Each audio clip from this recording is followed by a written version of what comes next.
मुख्य निर्वाचन पदाधिकारी मध्य प्रदेश अनुपम राजन शुक्रवार को इंदौर पहुंचे और नेहरू स्टेडियम में मतगणना स्थल का निरीक्षण किया। इस मौके पर मुख्य निर्वाचन अधिकारी राजन ने मीडिया से चर्चा करते हुए कहा कि शुरुआती व्यवस्थाओं से वे संतुष्ट हैं। इस निरीक्षण के दौरान संभागायुक्त और कलेक्टर सहित अन्य वरिष्ठ अधिकारी भी मौजूद रहे। देखिए खास रिपोर्ट।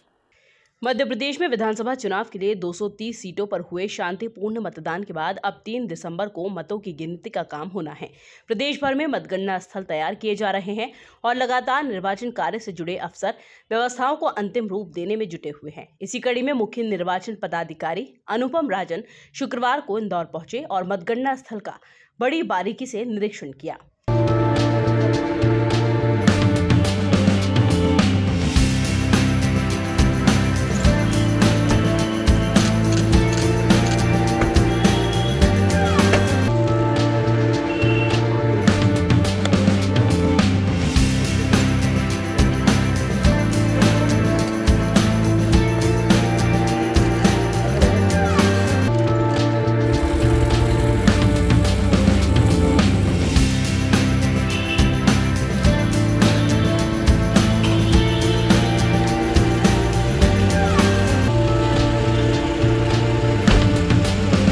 मुख्य चुनाव अधिकारी राजन ने मीडिया से चर्चा करते हुए कहा कि सभी 52 जिला मुख्यालय जहां भी काउंटिंग की व्यवस्था और स्ट्रांग रूम है, वहां जाकर व्यवस्थाओं को देख रहे हैं। भोपाल, रायसेन, विदिशा, सीहोर और देवास के बाद इंदौर पहुंचे हैं।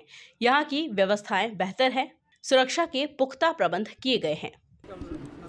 नहीं, व्यवस्था अच्छी है। हम लोग सभी जिला मुख्यालयों पे जहाँ पे काउंटिंग की व्यवस्था है, 52 जिला मुख्यालयों पे, और जहाँ पे स्ट्रांग रूम है वहाँ जा कर के देख रहे हैं। मैंने अभी तक, जैसे मैं रायसेन गया, विदिशा गया, भोपाल तो है वहाँ देखा, आज अभी सीहोर देखा, देवास देखा, फिर अभी इंदौर देखा, कल फिर उज्जैन रतलाम देखेंगे।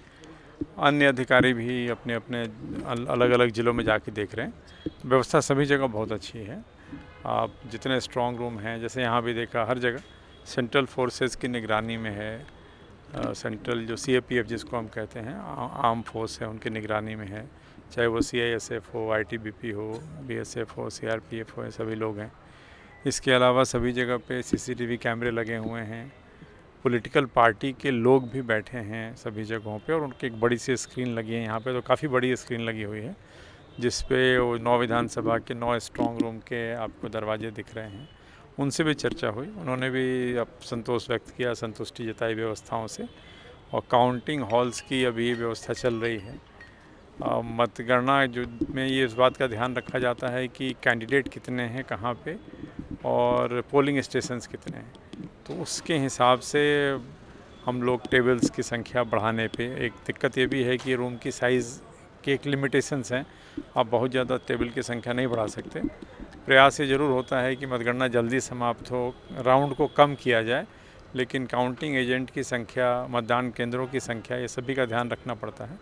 फिर भी प्रयास है कि काउंटिंग एजेंट्स को, और जो कैंडिडेट्स होंगे उस दिन, और जो हमारे काउंटिंग स्टाफ होगा, सभी को एक बेहतर सुविधाजनक माहौल मिले और आराम से काउंटिंग। नहीं, लाइट एक तो विद्युत विभाग को ऑलरेडी लिखा हुआ है, और पूरा प्रयास होगा कि लाइट ना जाए, और मेरे को लगता नहीं है कि लाइट जाएगी। लेकिन फिर भी जैसे आपने कहा कि यदि अपवाद की स्थिति भी मान लें, तो उसके लिए वैकल्पिक व्यवस्था जनरेटर के माध्यम से तमाम अलग, जैसे CCTV है तो उनमें इन्वर्टर का बैकअप, UPS का बैकअप रखते हैं। जब जिस दिन काउंटिंग का दिन है उस दिन जनरेटर की व्यवस्था रखते हैं। हर कमरे में 4-4, 5-5 फोटोकॉपियर की व्यवस्था है, ताकि जल्दी से जल्दी आप काउंटिंग की प्रोसेस जो है उसको जितना तेज कर सको, प्रयास वो है। लगभग कितने मुख्य चुनाव पदाधिकारी राजन नेहरू स्टेडियम मतगणना स्थल की चाक चौबंद व्यवस्थाएं देखकर प्रसन्न मुद्रा में नजर आए। राजन ने कहा कि लगातार अपडेट हो रही व्यवस्थाओं से संतुष्ट हूं और राजनीतिक दल के प्रतिनिधि भी संतुष्ट हैं। कहीं से कोई शिकायत नहीं है। अब तक की गई मतगणना स्थल की व्यवस्थाओं पर मुख्य चुनाव अधिकारी राजन की प्रसन्नता से स्थानीय जिला निर्वाचन की टीम का हौसला बढ़ा हुआ नजर आया।